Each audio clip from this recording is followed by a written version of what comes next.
Graça, misericórdia e paz da parte do nosso Deus triuno, o Pai, o Filho e o Espírito Santo. Seja muito bem-vindo ao nosso devocional 5 solas que estamos fazendo com a graça de Deus no livro de Gênesis.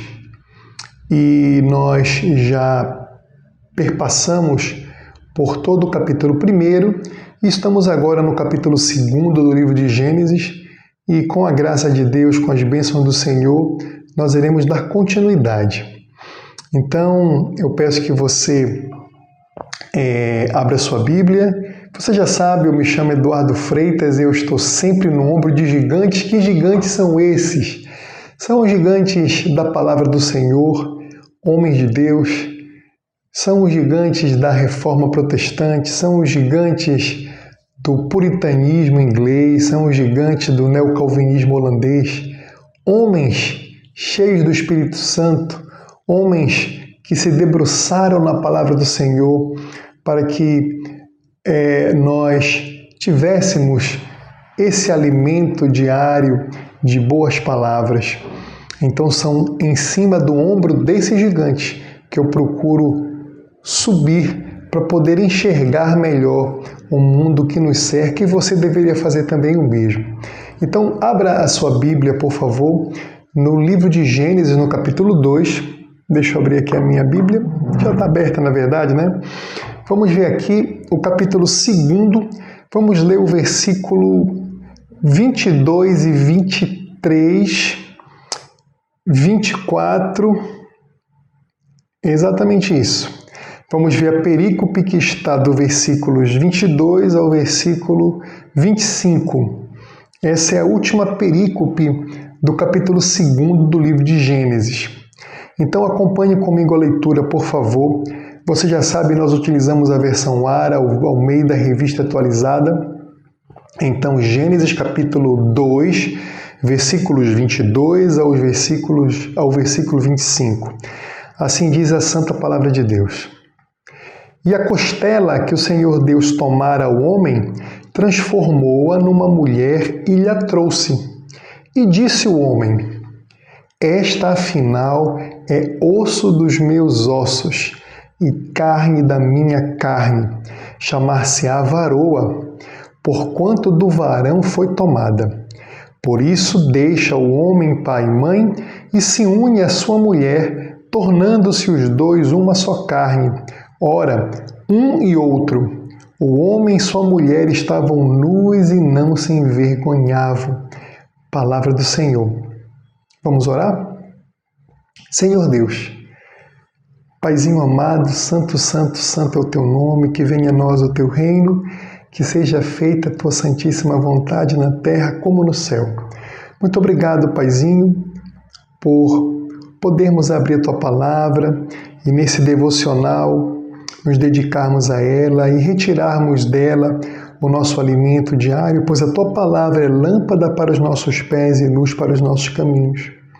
Toma conta de nós, abre nossa mente, nosso coração, nossos olhos e ouvidos para entendermos e para podermos aplicar a tua palavra nas nossas vidas diárias. Nos dê piedade, Senhor. Nos dê piedade como destes aos teus profetas da palavra de Deus, do Antigo Testamento, do Novo Testamento. Nos dê piedade como destes aos reformadores, aos puritanos, aos neocalvinistas. Seja conosco, Senhor. Tem misericórdia dos nossos pecados. Livra-nos, Senhor, de falarmos qualquer heresia, qualquer coisa que te desagrade, qualquer coisa que venha exclusivamente da nossa própria opinião ou vontade, mas leva a nossa mente cativa à tua palavra. É o que te pedimos em nome do nosso doce Senhor e Salvador Jesus Cristo, na comunhão do Espírito Santo. Amém. Meus amados, então nós estamos aqui na última perícope do capítulo 2 do livro de Gênesis. Então nós já observamos o processo da criação, o primeiro dia, o segundo dia, o terceiro dia, o quarto dia, o quinto dia, o sexto dia, o sétimo dia no descanso do Senhor. E nesta perícope agora, nós estamos nos detendo em coisas importantíssimas para a nossa cosmovisão cristã. Então, cosmovisão cristã é a maneira com a qual nós observamos o mundo sob o ponto de vista da palavra de Deus, do cristianismo genuíno. Então, já foi dito por alguns estudiosos que cosmovisão é como se fosse as lentes, o óculos que nós observamos o mundo. Esse termo cosmovisão, ele vem do alemão e foi usado pela primeira vez pelo filósofo Immanuel Kant. E, se eu não me engano, era chamado por ele de Weltanschauung, que significa realmente a forma de ver o mundo, visão de mundo. E por que eu digo isto, que esta perícope vai nos dar um sentido, uma capacidade melhor de observarmos o mundo? Porque ele vai dizer exatamente sobre a natureza e as funções dos seres humanos, do homem e da mulher. Homem e mulher possuem a mesma natureza. Ambos foram criados com a mesma dignidade pelas mãos do próprio Senhor Deus, dos céus e da terra, e foram feitos à imagem conforme a semelhança desse Deus. A diferença entre homem e mulher é justamente nas funções que eles irão desempenhar. O homem tem uma função, a mulher tem outra função. O homem é coroa da criação, a mulher é coroa do homem. Adão representou toda a humanidade, inclusive Eva, perante Deus no pacto que nós chamamos no pacto das obras, naquele que ele não deveria comer da árvore do conhecimento do bem e do mal. Adão é descrito na Bíblia como efetivamente o primeiro Adão, o primeiro homem.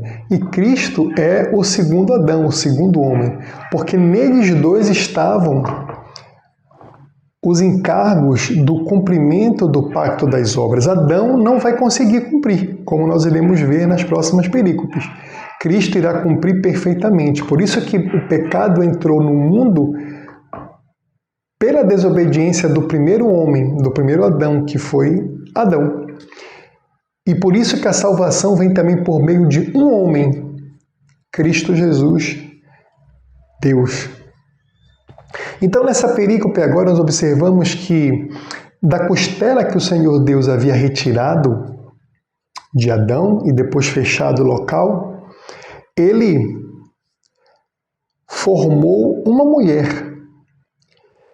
E quando ele forma esta mulher, ele traz ao homem. Então observe que anteriormente, em perícopes anteriores,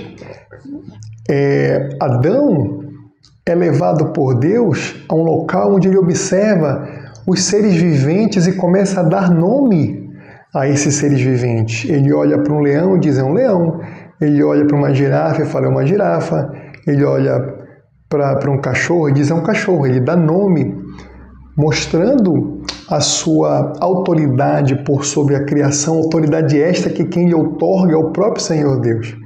Então observe também que o homem, em um caráter funcional, ele é autoridade por sobre a sua esposa. Isso antes da queda, porque ele dá um nome à sua esposa.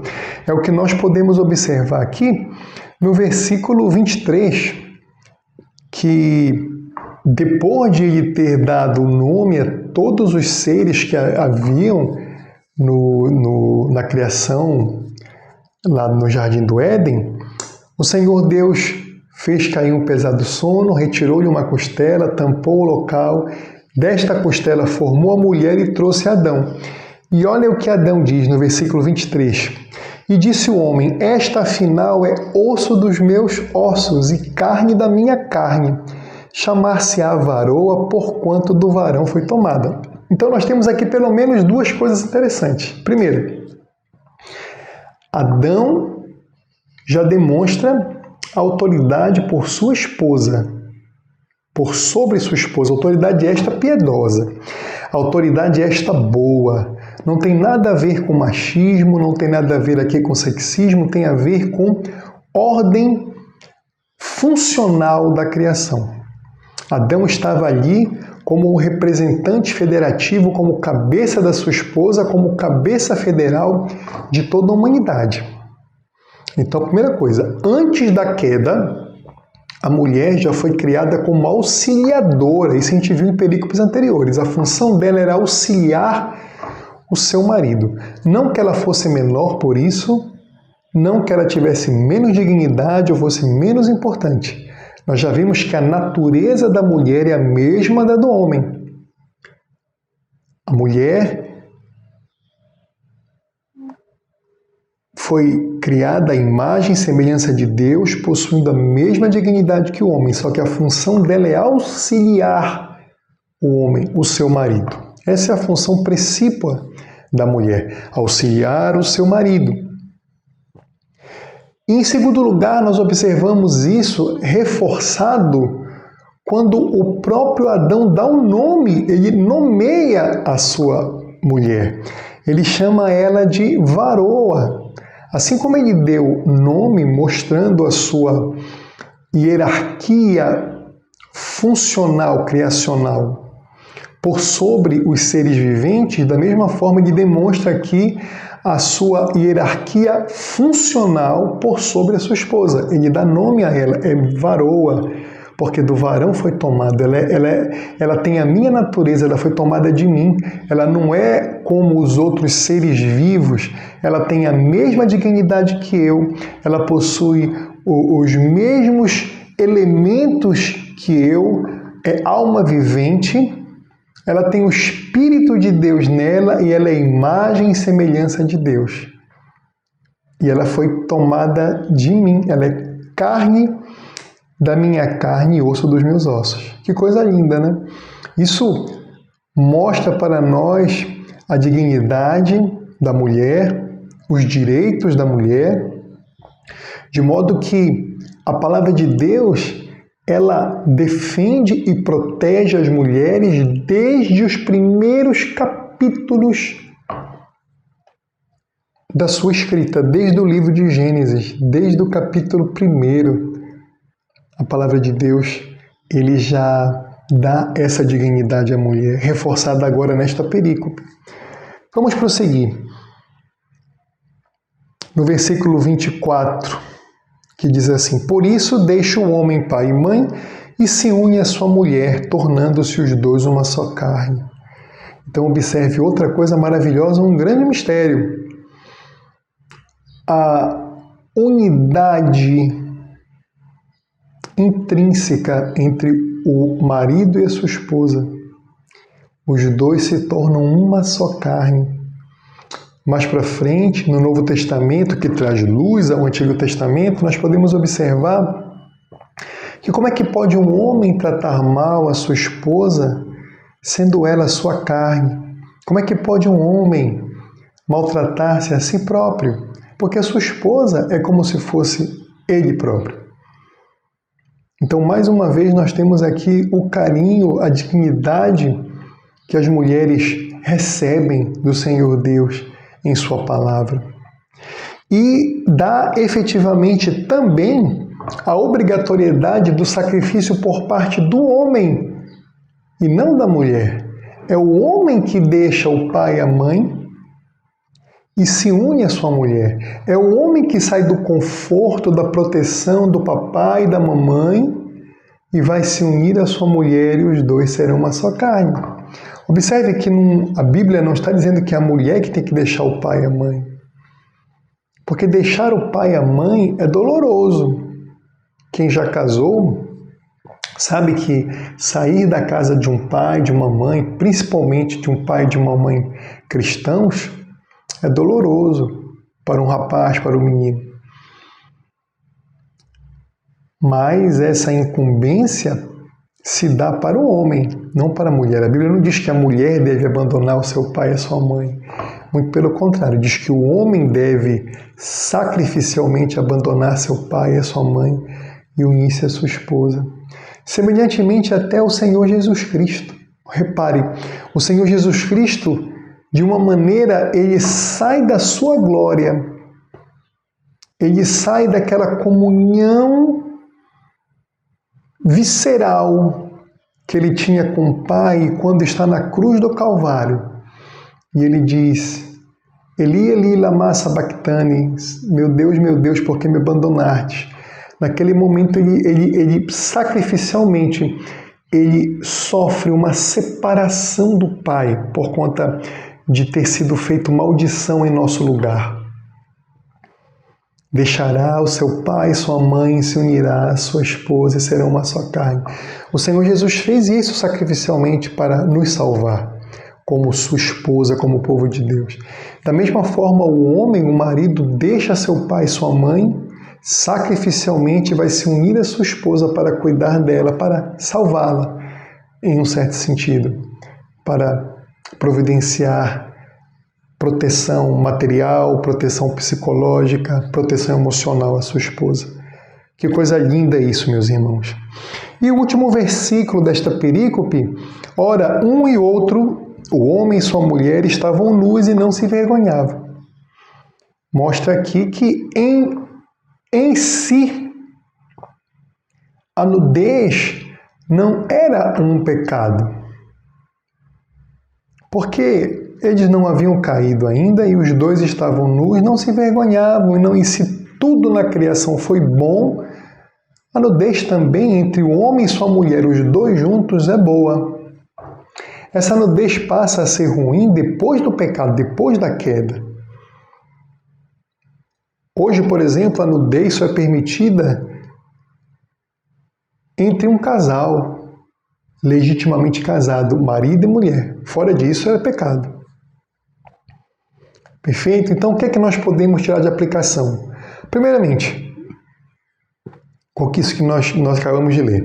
A mulher possui a mesma natureza do homem, a mesma dignidade, foi criada à imagem e semelhança de Deus.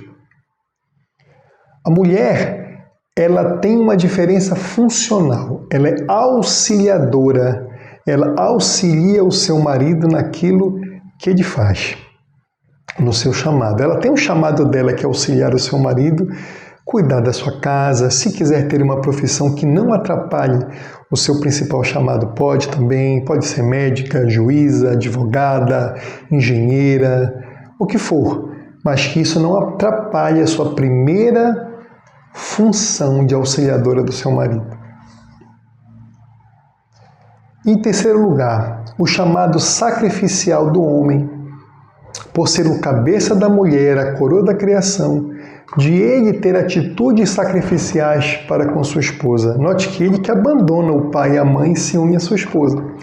Isso já aponta para o sacrifício de Cristo, que será separado por ter sido feito maldição para salvar a sua esposa, que é a igreja. Então que nós pensemos nisso, que nós nos dediquemos às nossas esposas, e você que vai casar ainda, que pense nisso. Você que é mulher, observe para quem você vai dar a sua submissão. E você que é homem, observe que você seja um marido como Cristo é para a igreja. Amém? Então, muito obrigado. Você acabou de participar aqui do nosso Devocional 5 Solas. Fique com Deus e até o nosso próximo devocional. Eu me chamo Eduardo Freitas e estou sempre no ombro dos gigantes.